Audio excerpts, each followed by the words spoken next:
caused tens of thousands of federal contractors and small businesses to go unpaid, and the total effect of the damage their antics caused will take weeks and probably months to really calculate accurately, including the serious harm that they did to our economy and to people and to families.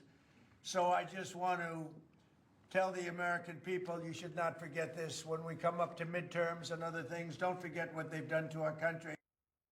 Well, that was President Trump tonight, blaming Democrats for the 43-day government shutdown that is now officially over. You heard him tell the public that they should not forget it when the midterms come up. Well, Democrats are saying the same thing, but through a very different lens, hoping that voters don't forget the fight they put in to try and lower health care costs. We have an audience of some Democratic and Democratic-leaning voters from all across the country here with us tonight to talk about the state of the party in the wake of the shutdown fight. And we've got the perfect guest to help field some of their questions and their comments, former Republican Congressman turned Democrat Joe Walsh. So good to have you all here. I want to begin, give me a show of hands. Who thinks that the Senate Democrats who voted to reopen the government did the right thing? Yes. Wow, very few hands, too. Okay. Well, let me ask you, three, I got a third person weighing in as well. Ray, let me go to you. You are shaking your head no. Tell me why. I think that the Democrats were in the perfect form after winning elections last week to have the upper ground and to hold off, hold things down. I think polls have been showing that the majority of Americans felt that the Republicans and President Trump were responsible for keeping the government closed. And I think this would have been the right time to have just held the ground and, try to see this through. Joe, what do you think? You're nodding too. Well, I'm nodding. As a new Democrat, Ray, I agree with you. I think Democratic voters want their party to fight, Laura. You and I hear that every day. Fight, Democrats. And I kind of felt that way. If you're going to get into this shutdown thing, see it to the end. What was the end? The end was to extend these health care subsidies for 42 million Americans. That higher principle. Talk to me about Julie, you're nodding your head in agreement. You see this as a principle-based argument. Is that right? Yes, I would have to say so. Mm-hmm. Stacey, you agree? Yeah, I agree. And I feel like there was a lot of suffering that actually has already occurred, between our furloughed federal workers and the SNAP benefits and such. And I think that all of that kind of, we just let go of that little bit of leverage, right? And there was a lot of suffering that occurred, and we could have just held out a little longer and probably helped a lot of people, kept that going a little bit longer, and hopefully helped a lot of people in the meantime. Renee, you don't see the same discussion about leverage. What do you think? I agree with everyone. I think the Democrats have to fight harder. I just think this was the wrong fight. And I blame both sides and the president. We shouldn't mess with 42 million people who are suffering, not getting their SNAP benefits, the federal government workers. I just don't think this was the right fight. I do support continuing the Obamacare cuts, but I just don't think we should have done it in this way. I just think it was the wrong fight.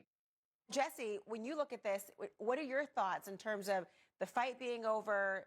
Some of the people in the audience think that it was the wrong fight to begin with. What do you think? Yeah, I think the fight is a good fight to have, but I think you have to realize that with this administration, they don't fight fair. And we've seen that with the SNAP benefits cuts, with the just taking people that are in a disadvantaged position to begin with and making their problems even worse as leverage. And that's just something I think, unfortunately, was going to continue. So I don't blame the few Senate Democrats that went that route for trying to realize that we need to stop hurting people and we need to figure out another way to do this. I mean, I want to hear another show of hands here because Trump has been struggling with the cost of living issue, but I want to have a show of hands. Who thinks Democrats have been articulating a strong plan to make life more affordable? Ooh, yikes. I don't see any hands there. Nadia, tell me what your thought is. I just feel honestly that there are bigger issues unresolved. And I just feel like they are not coming from a place of stronghold. And I just feel like it's almost like the Republicans are trampling them down. There isn't like a strong case for let's fight this and resolve this. So I feel like it leaves the issue of trust.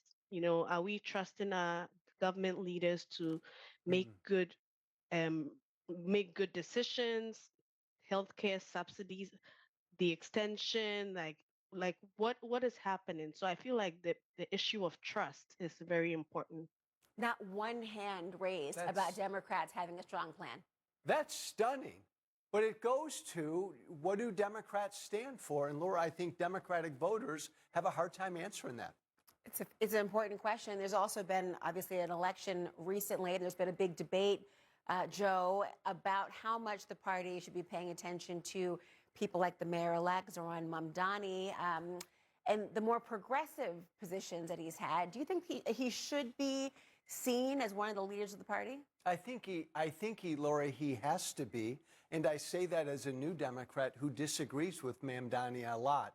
I'd love to know what some of our Democratic friends think, because he will be. Renee, what do you think?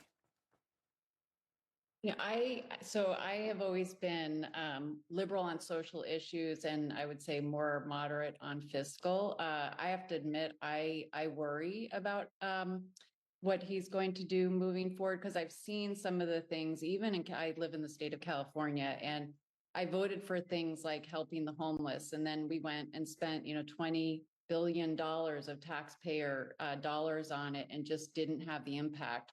I voted for the changes we made on petty crimes, but then it took us 10 years to course correct after crime was going up and small businesses were leaving the state. So I do worry. I actually think we need more moderation. And to your first point, I think the Democrats have a lot of passion and a lot of good intent. It's the how that they're going to go about it. I'm not hearing, other than taxing billionaires. I'm just not hearing a lot of the how behind it. Stacey, you agree? Oh, I see you, Candy. I'll go to you in a second, Candy. Stacey, what was your thought? Well, you mentioned something about Mamdani being, maybe lead for the party. I don't think that we're there. We've had, progressive voices, certainly with AOC and with Bernie Sanders, right? And I don't think that we're there yet. But I think that, and Bernie Sanders has said this, when we have conversations about more progressive policies, we do tend to continue to move towards those things. And I think that's a good direction for the US, and I think that's a good direction for the Democrats. I think, possibly Gavin Newsom could be maybe, I think he's maybe taking that role as a lead, and maybe listening to Kamala Harris's recent memoir. Maybe she could be the new lead for the party, or the continuing lead for the party. But I don't think it's Mamdani at this point. Joe, you're hearing a variety of concerns and priorities. What's your take here? My take is that the party, Laura, doesn't quite know where it's at yet. I think Democratic voters are leading this parade, and the party's trying to catch up. And that's why it's so cool to hear these voices. I want another show of hands here. How many of you would like to see someone replace Senator Chuck Schumer as the party's leader in the Senate? I see that Joe has both of his hands raised. Anyone out there? Oh, nearly all of you, in fact. Alan, you say no. Why? I kind of agree with Stacey's point that we're not quite there yet. And I feel like the Republican Party is more than happy to govern the half of the United States that's their half. And Democrats don't. Democrats want to govern for everyone in the United States. And I would prefer that tack. I'm a liberal. I am definitely leaning towards progressive, but even I disagree sometimes with my progressive friends when I feel sometimes they might be going a little bit too far because there are still half of the United States that wholly disagree with their ideas. And that doesn't necessarily mean that either side is right or wrong, but I do believe in progressive change. I do believe in changing things to a liberal bent. But I don't think that a wholly progressive platform is the way for the Democrats to go right now. Joe, I I'll give agree you the with last all word. of that, but Schumer's got to go. I think we need new blood. And I hear that from Democratic voters when I'm out there. New blood, New blood, even if it's someone less experienced. even if it's someone less experienced. Thank you so much. Really important to hear from our audience. And also, thank you, Joe. This was great, Laura. Thanks, guys.